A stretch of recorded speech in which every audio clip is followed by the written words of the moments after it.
Good morning guys. Ito, tinanghali na po kami kasi nanggaling pa kami sa may bilihan ng isda doon sa may Real Quezon guys. So guys, part pa rin ng Real Quezon to. Pero guys, itong daan na to ay sa may Real Mauban Diversion Road. So guys, kami kaisa para kami pumunta dito para magkaroon ng bonding moments dito sa may Real Quezon guys. Kasi guys, itong mga kaibigan ko ito ay kadadating lang galing abroad. So guys,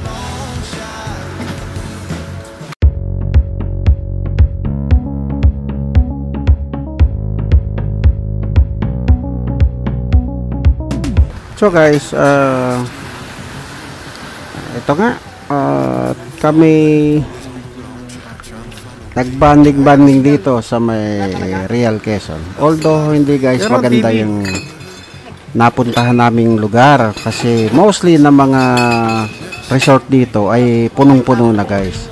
So guys, ito lang po kasi ang aming pagkakataon bilang magkakaibigan na magkasama-sama at magkatipon-tipon. Kasi guys, nung kami mga binata at dalaga pa, kami na talaga yung magkakasama doon sa aming lugar.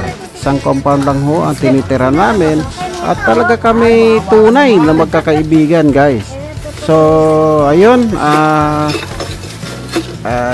dumating nga sila galing abroad at ito na yung pagkakataon para naman kami magkasama-sama. Kasi guys, actually marami kami pero ito lang ang mga nakasama.